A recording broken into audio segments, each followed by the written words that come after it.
Bonjour, nous sommes le groupe 9 de la classe des 4e C. Nous allons nous présenter notre oral qui porte sur le film Sur le chemin de l'école, sorti en 2013 par Pascal Plissot. Pour commencer, on va présenter Samuel, qui est un jeune garçon âgé de 13 ans. Il est handicapé et il doit donc se déplacer en fauteuil roulant. Il vit en Inde avec sa mère et ses deux petits frères, Gabriel et Emmanuel, qui l'aident à se déplacer en poussant son fauteuil. Tous les matins, pour aller à l'école, ils ont 4 kilomètres de trajet à parcourir. Au cours du chemin, ils rencontrent deux difficultés. Tout d'abord, ils doivent traverser une cour d'eau avec le fauteuil roulant. Ensuite, un camion leur bloque leur route. Les hommes, ils sont gentils, ils acceptent de les aider à transporter le fauteuil pour qu'ils puissent continuer leur route. Il vit dans une famille très pauvre. L'Inde est un pays où le taux de scolarisation est très élevé, d'environ 70%. Mais pour les enfants handicapés, pauvres ou bien alors les filles, l'accès à l'école est très difficile pour eux. Les filles ne sont pas considérées comme importantes face à la scolarisation. C'est pour cela que dans le film, quand Zaira et ses copines demandent à une voiture de les amener à l'école, le conducteur refuse sans hésiter.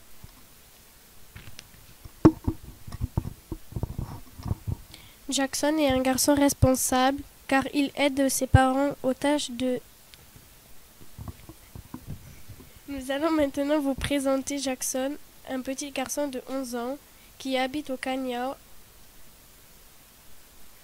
en Afrique, avec ses parents et sa sœur Salomé.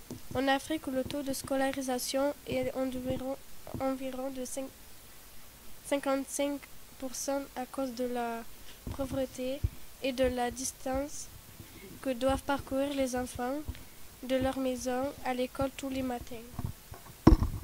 Jackson est un enfant responsable car il aide ses parents aux tâches de la vie, en allant chercher de l'eau et en les aidant à faire du charbon.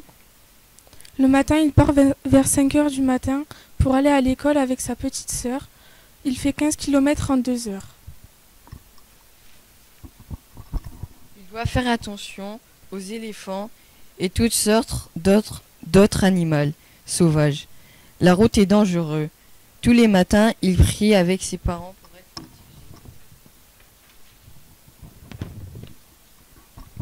À la fin du film, Samuel nous raconte qu'il avait une fille dans sa classe qui était riche et intelligente. Ses parents ont décidé qu'elle n'irait plus à l'école. Elle n'est plus jamais revenue dans le monde. Sur 100 enfants non scolarisés, il y a 58,4% de filles.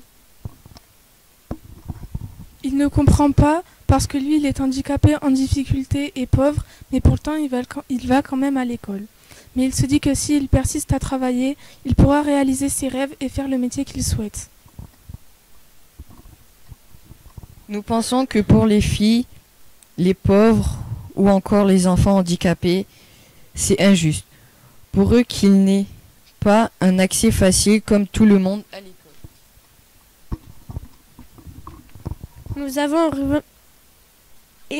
Nous avons énormément de classes, de chances d'avoir l'accès à l'éducation gratuite, un ramassage scolaire qui nous amène et nous récupère tous les jours.